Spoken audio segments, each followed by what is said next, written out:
ಎಂಸಿಜೆ ರೌಂಡಪ್ಗೆ ಸ್ವಾಗತ. ನಾನು ಶಿವರಂಜನಿ. ಮುಖ್ಯಾಂಶಗಳು: ಗುಣಾತ್ಮಕ ಶಿಕ್ಷಣ ನೀಡುವ ಸಂಸ್ಥೆಗಳು ಹೆಚ್ಚಾಗಬೇಕು, ಪ್ರೊಫೆಸರ್ ಎಸ್ಎನ್ ಹೆಗ್ಡೆ. ಸಹಕಾರಿ ಬ್ಯಾಂಕ್ ಹೊಂದಿದ ರಾಜ್ಯ ಒಂದು ದೇಶವಿದ್ದಂತೆ, ಅನಂತಕೃಷ್ಣ. ಪ್ರತಿದಿನದ ಓದುವಿಕೆ ಹೊಸ ಚಿಂತನೆಯನ್ನು ಹುಟ್ಟುಹಾಕುತ್ತದೆ, ಪ್ರೊಫೆಸರ್ ಈಶ್ವರ್ ಭಟ್. ವಿದ್ಯಾರ್ಥಿಗಳು ದೇಶದ ಅಭಿವೃದ್ಧಿಗೆ ಸಹಕರಿಸಿ ಉತ್ತಮ ಕೊಡುಗೆ ನೀಡಬೇಕು, ಶ್ರೀಮಾ ಪ್ರಿಯದರ್ಶಿನಿ. ಸಮಾಜದ ಕಲ್ಯಾಣ ಅರ್ಥಶಾಸ್ತ್ರದ ಮೂಲ ಉದ್ದೇಶ, ಪ್ರೊಫೆಸರ್ ಟಿಪಿಎಂ ಪಕಳ. ಮಂಗಳೂರು ವಿಶ್ವವಿದ್ಯಾನಿಲಯ ಅರ್ಥಶಾಸ್ತ್ರ ವಿಭಾಗವು ಇತ್ತೀಚೆಗೆ ವೇವ್ಸ್ 2015 ಉತ್ಸವವನ್ನು ಹಮ್ಮಿಕೊಂಡಿತ್ತು. 2 ದಿನಗಳ ಕಾಲ ನಡೆದ ಈ ಉತ್ಸವವನ್ನು ಮಂಗಳೂರು ವಿವಿಯ ವಿಜ್ಞಾನ ವಿಭಾಗದ ನಿಕಾಯ ಡೀನ್ ಪ್ರೊಫೆಸರ್ ಟಿಪಿಎಂ ಪಕಳ ಉದ್ಘಾಟಿಸಿದರು.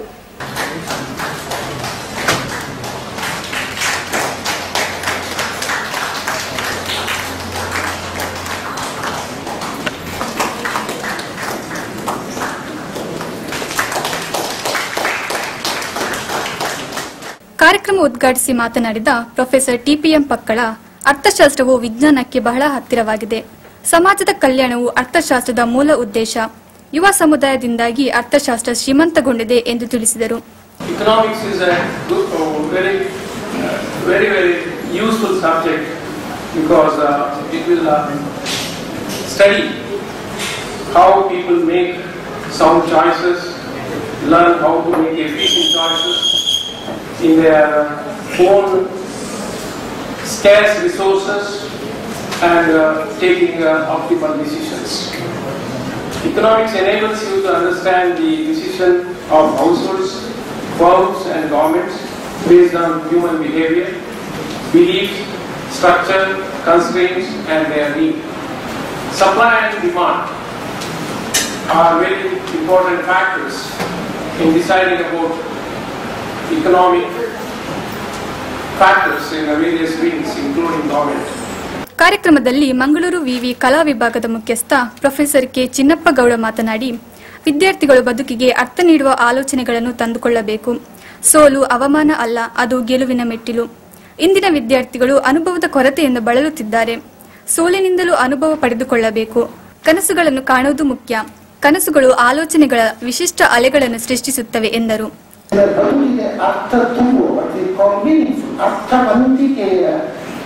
ಆಲೋಚನೆಗಳನ್ನ, ಐಡಿಯಾಗಳನ್ನ ತಂದುಕೊಳ್ಳಿ ಅಂತ ನಾನು ಹೇಳೋದಕ್ಕೆ ಇಷ್ಟಪಡ್ತಾ ಇದ್ದೇನೆ. ಅಕ್ರಮ ವಿಧಾನಗಳಲ್ಲಿ ಗೆಲ್ಲುವುದಕ್ಕಿಂತ ಸೋಲುವುದು ಹೆಚ್ಚು ಶ್ರೇಯಸ್ಕರ ಎನ್ನುವುದನ್ನು ಕಲಿಸಬೇಕಾದ್ರೆ ಎಕ್ಸ್ಪೀರಿಯನ್ಸ್ ಬೇಕಾಗುತ್ತೆ, ನೆನಪುಗಳು ಬೇಕಾಗ್ತವೆ, ರಿಚ್ ಎಕ್ಸ್ಪೀರಿಯನ್ಸ್, ರಿಚ್ ಮೆಮರೀಸ್.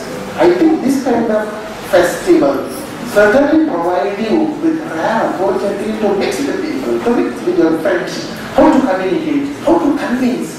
ಕಾರ್ಯಕ್ರಮದಲ್ಲಿ ಎಂಬಿಎ ವಿಭಾಗದ ಅಧ್ಯಕ್ಷೆ ಪ್ರೊಫೆಸರ್ ಮುಸ್ತಿಯಾರಿ ಬೇಗಂ, ಅರ್ಥಶಾಸ್ತ್ರ ವಿಭಾಗದ ಅಧ್ಯಕ್ಷ ಪ್ರೊಫೆಸರ್ ಶ್ರೀಪತಿ ಕಲ್ಲೂರಾಯ, ಪ್ರಾಧ್ಯಾಪಕ ಪ್ರೊಫೆಸರ್ ಅರಬಿಯು, ವಿದ್ಯಾರ್ಥಿ ಕಾರ್ಯಕ್ರಮ ಸಂಯೋಜಕರಾದ ಅಭಿಷೇಕ್, ದೀಪಕ್ ಮತ್ತಿತರರು ಭಾಗವಹಿಸಿದ್ದರು. ಮಂಗಳೂರು ವಿಶ್ವವಿದ್ಯಾನಿಲಯ ಹಾಗೂ ಐಕ್ಯುಎಸಿಯ ಜಂಟಿ ಆಶ್ರಯದಲ್ಲಿ ನ್ಯಾಕ್ ಸಹಭಾಗಿತ್ವದೊಂದಿಗೆ ನ್ಯಾಕ್ ಮಾನ್ಯತೆ ಪಡೆಯದ ಮಂಗಳೂರು ವಿಶ್ವವಿದ್ಯಾನಿಲಯ ವ್ಯಾಪ್ತಿಯ ಶಿಕ್ಷಣ ಸಂಸ್ಥೆಗಳ ಅಧ್ಯಾಪಕರಿಗಾಗಿ ನಡೆದ 2 ದಿನಗಳ ಕಾರ್ಯಾಗಾರವನ್ನು ಇತ್ತೀಚೆಗೆ ಮಂಗಳೂರು ವಿವಿಯಲ್ಲಿ ಹಮ್ಮಿಕೊಳ್ಳಲಾಗಿತ್ತು. ಈ ಕಾರ್ಯಾಗಾರವನ್ನು ಮೈಸೂರು ವಿಶ್ವವಿದ್ಯಾನಿಲಯದ ವಿಶ್ರಾಂತ ಕುಲಪತಿ ಪ್ರೊಫೆಸರ್ ಎಸ್ಎನ್ ಹೆಗ್ಡೆ ಉದ್ಘಾಟಿಸಿದರು. ಕಾರ್ಯಾಗಾರವನ್ನು ಉದ್ಘಾಟಿಸಿ ಮಾತನಾಡಿದ ಪ್ರೊಫೆಸರ್ ಎಸ್ಎನ್ ಹೆಗ್ಡೆ, ಕಾಲೇಜುಗಳ ಸಂಖ್ಯೆ ಹೆಚ್ಚಾದರೆ ಅದರಿಂದ ಯಾವುದೇ ಪ್ರಯೋಜನವಿಲ್ಲ. ಬದಲಾಗಿ ಗುಣಾತ್ಮಕ ಶಿಕ್ಷಣ ನೀಡುವ ಸಂಸ್ಥೆಗಳು ಹೆಚ್ಚಾಗಬೇಕು. ನ್ಯಾಕ್ ಆಧಾರಿತ ಶಿಕ್ಷಣವು ವಿದ್ಯಾರ್ಥಿಗಳಲ್ಲಿ ಗುಣಾತ್ಮಕ ಶಿಕ್ಷಣದ ಅರಿವು ಮೂಡಿಸುತ್ತದೆ ಎಂದು ತಿಳಿಸಿದರು. Quality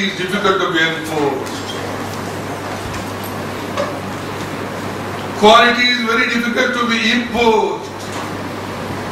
Quality has to stem from within, whether as an individual or as an institution. Quality has to be imbibed, has to be inculcated, has to be self-imposed. Quality cannot be really passed on. But today we are trying to impose quality. Every university in our country, including Karnataka, has become a regional center of teaching, learning, examination, award of degrees. ಕಾರ್ಯಾಗಾರದ ಸಂಪನ್ಮೂಲ ವ್ಯಕ್ತಿಯಾಗಿ ಆಗಮಿಸಿದ ಬೆಂಗಳೂರಿನ ನ್ಯಾಕ್ನ ಅಧಿಕಾರಿ doctor Sujata P Shanbhog ಮಾತನಾಡಿ, ವಿಶ್ವದ ಅಭಿವೃದ್ಧಿಗೆ ಗುಣಮಟ್ಟದ ಶಿಕ್ಷಣ ತುಂಬಾ ಅಗತ್ಯ. ಗುಣಮಟ್ಟದ ಶಿಕ್ಷಣ ಉದ್ದೇಶ ಈಡೇರಬೇಕಾದರೆ ವಿಶ್ವವಿದ್ಯಾಲಯಗಳಲ್ಲಿ ಸಂಶೋಧನೆ, ಗ್ರಂಥಾಲಯ ಹಾಗೂ ಇನ್ನಿತರ ಮೂಲಭೂತ ಸೌಕರ್ಯಗಳ ಅಭಿವೃದ್ಧಿಯಾಗಬೇಕು ಎಂದು ತಿಳಿಸಿದರು. MHRD constituted several committees on the quality assurance aspects which recommended the need for an agency in India in keeping with global practices and perspectives. Mangaluru ವಿಶ್ವವಿದ್ಯಾನಿಲಯದ ಕುಲಪತಿ ಪ್ರೊಫೆಸರ್ ಕೆ ಭೈರಪ್ಪ ಅಧ್ಯಕ್ಷತೆ ವಹಿಸಿ ಮಾತನಾಡಿದರು. University of Bangalore University has about 209 affiliated colleges. I came to know only 79 are accredited. Still we have 130 colleges yet to be accredited by NAAC. The number is not good. And the university is progressing fast to reach higher quality. And this kind of figures will not help us to reach higher heights. ಕಾರ್ಯಾಗಾರದಲ್ಲಿ ಮಂಗಳೂರು ವಿವಿಯ ಕುಲಸಚಿವ professor PS Edapadithaya ಉಪಸ್ಥಿತರಿದ್ದರು. ಐಕ್ಯುಎಸಿಯ ಸಂಚಾಲಕಿ professor K K Vijayalakshmi ಸ್ವಾಗತಿಸಿದರು ಹಾಗೂ college ಅಭಿವೃದ್ಧಿ ಸಮಿತಿ ನಿರ್ದೇಶಕ professor M Rajashekhar ವಂದಿಸಿದರು.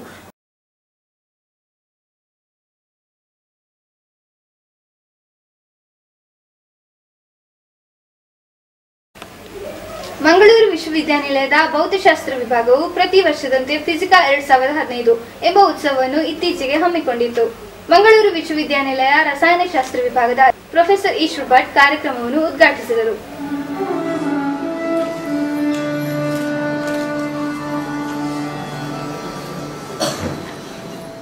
ಕಾರ್ಯಕ್ರಮವನ್ನು ಉದ್ಘಾಟಿಸಿ ಮಾತನಾಡಿದ ಪ್ರೊಫೆಸರ್ ಈಶ್ವರ್ ಭಟ್, ವಿಧೇಯತೆ ಹಾಗೂ ಪ್ರಾಮಾಣಿಕತೆ ಉತ್ತಮ ಫಲಿತಾಂಶವನ್ನು ನೀಡುತ್ತದೆ. ವಿದ್ಯಾರ್ಥಿಗಳಲ್ಲಿ ಪ್ರತಿದಿನ ಓದುವಿಕೆ ಹೊಸ ಹೊಸ ಚಿಂತನೆಯನ್ನು ಹುಟ್ಟುಹಾಕುತ್ತದೆ. ಯಾವುದೇ ಸಮಸ್ಯೆಯನ್ನು ಬಗೆಹರಿಸಿಕೊಳ್ಳಲು ತಾಳ್ಮೆ ಅತಿ ಮುಖ್ಯ ಎಂದರು.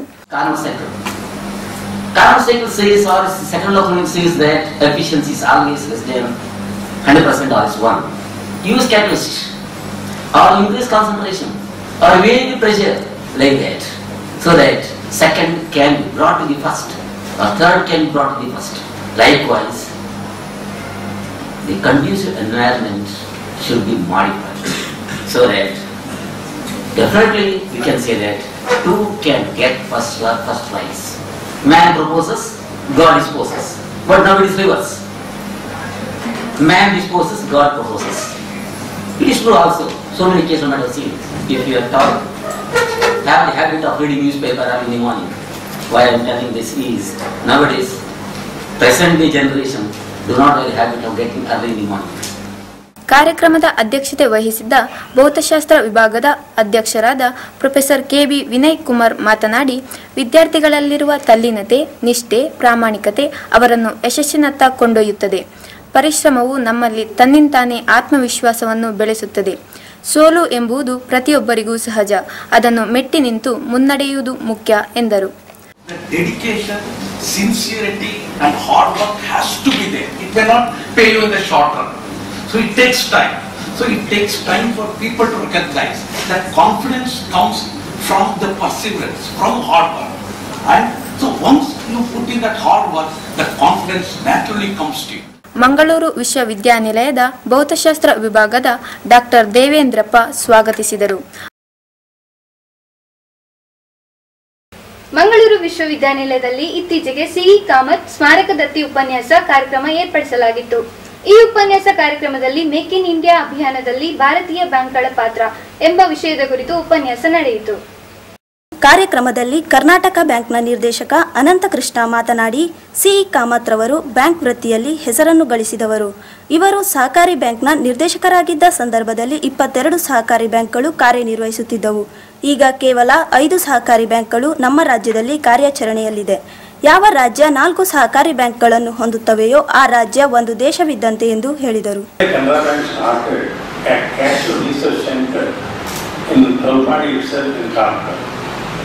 As such a great man is not common. He was the chairman of the second oldest bank in this district. Undivided South Kerala district gave birth to 22 banks. And out of these 22, only 5 are surviving. 4 in the nationalized sector and 1 in the private sector in which I work.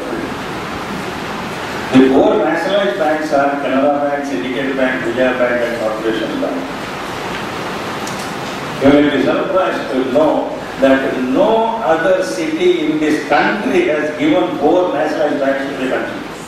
Mangaluru ವಿವಿ ಕುಲಪತಿ professor K Bhyrappa ಮಾತನಾಡಿ, ಬ್ಯಾಂಕ್ಗಳ ಮೂಲಕ ಆರ್ಥಿಕ ಅಭಿವೃದ್ಧಿಯಾಗುವುದು. ವಿದ್ಯಾರ್ಥಿಗಳು bank ವ್ಯವಹಾರಗಳಲ್ಲಿ ಉತ್ತಮ ಜ್ಞಾನವನ್ನು ಪಡೆಯಬೇಕಿದ್ದರೆ ಅನಂತಕೃಷ್ಣರವರ ತತ್ವಗಳನ್ನು ಪಾಲಿಸಬೇಕು ಎಂದು ಕರೆ ನೀಡಿದರು.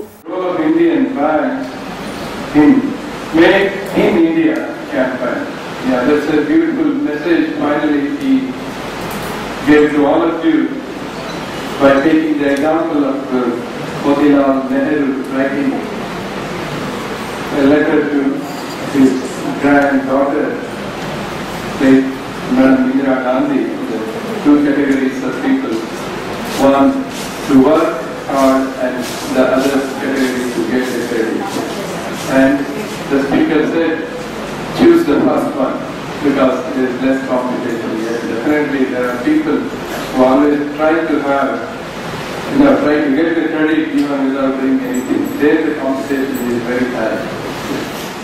ಕಾರ್ಯಕ್ರಮ ಸಂಯೋಜಕರಾದ professor Y Muniraju, professor Jayaprashanth, professor Keerthi D'Souza ಉಪಸ್ಥಿತರಿದ್ದರು. ಮಂಗಳೂರು ವಿಶ್ವವಿದ್ಯಾನಿಲಯ ಅಂತರ್ ವಿಭಾಗೀಯ ಕ್ರೀಡಾಕೂಟವು ಇತ್ತೀಚೆಗೆ ಜರುಗಿತು.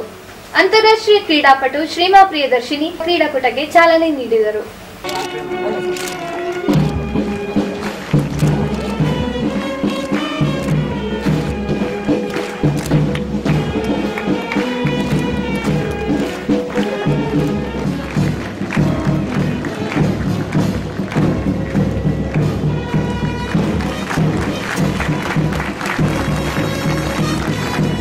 ಕ್ರೀಡಾಕೂಟಕ್ಕೆ ಚಾಲನೆ ನೀಡಿ ಮಾತನಾಡಿದ ಶ್ರೀಮಾ ಪ್ರಿಯದರ್ಶಿನಿ, ವಿದ್ಯಾರ್ಥಿಗಳಾದ ನೀವು ಭವಿಷ್ಯದಲ್ಲಿ ಏನಾಗಬೇಕೆಂದು ಬಯಸುತ್ತೀರೋ ಅದರೆಡೆಗೆ ಮುನ್ನುಗ್ಗಿ ಭಾರತದ ಪ್ರಜೆಗಳಾದ ನೀವು ದೇಶದ ಅಭಿವೃದ್ಧಿಗೆ ಸಹಕರಿಸಿ ಹಾಗೂ ಉತ್ತಮ ಕೊಡುಗೆಯನ್ನು ನೀಡಿ ಎಂದು ಹೇಳಿದರು. Whatever you do in your life, take it very seriously and try to come up in the same field what you want to do.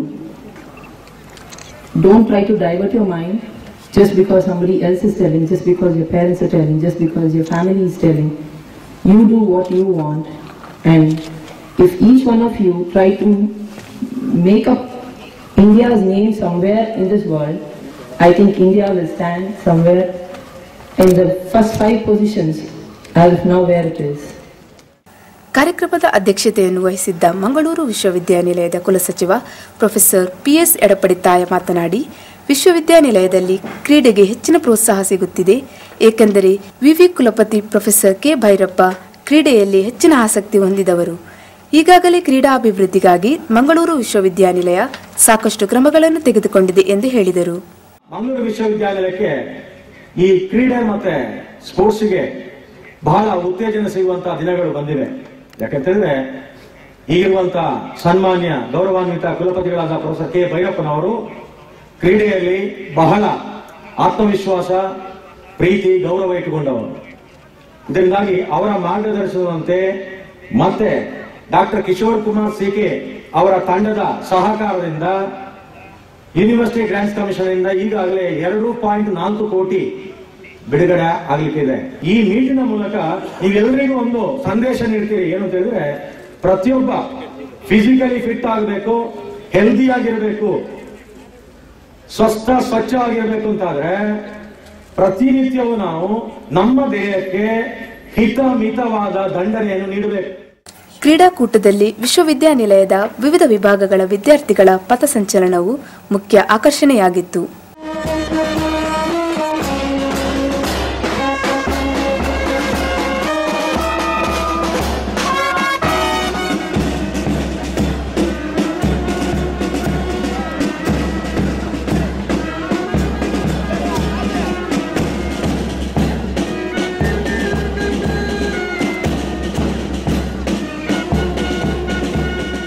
ಅಂತಿಮವಾಗಿ ಅರ್ಥಶಾಸ್ತ್ರ ವಿಭಾಗವು ಸಮಗ್ರ ಪ್ರಶಸ್ತಿಯನ್ನು ಹಾಗೂ ರಸಾಯನಶಾಸ್ತ್ರ ವಿಭಾಗವು ದ್ವಿತೀಯ ಪ್ರಶಸ್ತಿಯನ್ನು ಪಡೆದುಕೊಂಡಿತು. ಕಾರ್ಯಕ್ರಮದಲ್ಲಿ ದೈಹಿಕ ಶಿಕ್ಷಣ ನಿರ್ದೇಶಕ ಡಾಕ್ಟರ್ ಕಿಶೋರ್ ಕುಮಾರ್, ಕ್ರೀಡಾ ಸಮಿತಿ ಸಂಚಾಲಕ ಡಾಕ್ಟರ್ ಪ್ರಸನ್ನ ಬಿಕೆ, ಕ್ರೀಡಾ ಕಾರ್ಯದರ್ಶಿ ಸೂರಜ್ ಕಾರ್ಯಕ್ರಮದಲ್ಲಿ ಉಪಸ್ಥಿತರಿದ್ದರು. ಮಂಗಳೂರು ವಿಶ್ವವಿದ್ಯಾನಿಲಯದ ಮಾನವ ಪ್ರಜ್ಞೆ ಮತ್ತು ಯೋಗ ವಿಜ್ಞಾನ ವಿಭಾಗ ಹಾಗೂ ಧರ್ಮನಿಧಿ ಯೋಗ ಪೀಠದ ಜಂಟಿ ಆಶ್ರಯದಲ್ಲಿ ಇತ್ತೀಚೆಗೆ ಮಂಗಳೂರು ವಿಶ್ವವಿದ್ಯಾನಿಲಯದಲ್ಲಿ 3 ದಿನಗಳ ಅಂತಾರಾಷ್ಟ್ರೀಯ ವಿಚಾರ ಸಂಕಿರಣವನ್ನು ಹಮ್ಮಿಕೊಳ್ಳಲಾಗಿತ್ತು. ಈ ವಿಚಾರ ಸಂಕಿರಣದಲ್ಲಿ ದೇಶ ವಿದೇಶಗಳಿಂದ ಹಲವಾರು ವಿದ್ಯಾರ್ಥಿಗಳು, ಸಂಶೋಧನಾ ವಿದ್ಯಾರ್ಥಿಗಳು, ಅಧ್ಯಾಪಕರು ಭಾಗವಹಿಸಿದ್ದರು. ಈ ಸಂದರ್ಭದಲ್ಲಿ ವಿದೇಶಿ ಪ್ರತಿನಿಧಿ ಫಾತಿಮಾ ಅಲ್ ಮನ್ಸೂರಿ ಜೊತೆ ಎಂಸಿಜೆ ವಿಭಾಗದ ವಿದ್ಯಾರ್ಥಿನಿ ಜಯಂತಿ ನಡೆಸಿದ ಸಂದರ್ಶನದ ತುಣುಕು ನಿಮ್ಮ ಮುಂದೆ. My name is Fatima Al-Mansouri. I came from Bahrain to attend the conference for the yoga. I'm really happy to be attending the conference and learning from other people who have already published papers. And I will be presenting. I will be doing a case presentation for DBCT, which is a technique that I've developed. Basically, a treatment of 6 sessions that can be done in 20 minutes per session, and the training afterwards only requires about 10 minutes. But I've achieved excellent results from people. 6 years ago, that I had a car accident, and then afterwards I became very tired, always sleepy and always fatigued. I would sleep continuous for 3 days and still not feel fresh. I'd feel very tired, and when I wake up I still need to sleep again. Yoga helped me to overcome this fibromyalgia and chronic condition after 3 months of continuous practice. And when I say yoga, I don't mean just the physical asanas. I mean complete lifestyle change, a complete in terms of diet, in terms of kriyas and cleansing, in terms of everything that is about yoga, meditation and breathing, and then asanas. So within 3 months I started to notice results. Within 6 months I felt like I'm recovering, and within 8 months I was back. I was going out and I was feeling very good, especially with people suffering from chronic conditions which cannot be healed, psychosomatic conditions that cannot be cured by medications. They can get very good, excellent results by yoga. The pain reduced, they can drop medications, drop painkillers, and it is excellent feedback that we're getting. So by collecting these testimonials, now I'm working also on presenting these cases and working on having actual scientific papers very soon, so we can get yoga recognized in Bahrain as a therapy. This is what I aim. Society is being very much open-minded in Bahrain, and they're understanding that yoga is actually a lifestyle and it's not a religion. It is it requires what can I say? It requires a lot of patience to practice, and it's definitely not a sport as well. And this is what I'm trying to raise awareness, that it's not a sport, and yet again it's not a religion, it's a lifestyle. ಕೊನೆಯಲ್ಲಿ ಮತ್ತೊಮ್ಮೆ ಮುಖ್ಯಾಂಶಗಳು. ಗುಣಾತ್ಮಕ ಶಿಕ್ಷಣ ನೀಡುವ ಸಂಸ್ಥೆಗಳು ಹೆಚ್ಚಾಗಬೇಕು. Professor S N Hegde. ಸಹಕಾರಿ bank ಒಂದಿದ ರಾಜ್ಯ, ಒಂದು ದೇಶವಿದ್ದಂತೆ. ಅನಂತಕೃಷ್ಣ. ಪ್ರತಿದಿನದ ಓದುವಿಕೆ ಹೊಸ ಚಿಂತನೆಯನ್ನು ಹುಟ್ಟುಹಾಕುತ್ತದೆ. ಪ್ರೊಫೆಸರ್ ಈಶ್ವರ್ ಭಟ್. ವಿದ್ಯಾರ್ಥಿಗಳು ದೇಶದ ಅಭಿವೃದ್ಧಿಗೆ ಸಹಕರಿಸಿ ಉತ್ತಮ ಕೊಡುಗೆ ನೀಡಬೇಕು. ಶ್ರೀಮಾ ಪ್ರಿಯದರ್ಶಿನಿ. ಸಮಾಜದ ಕಲ್ಯಾಣ ಅರ್ಥಶಾಸ್ತ್ರದ ಮೂಲ ಉದ್ದೇಶ. Professor TP M Pakala.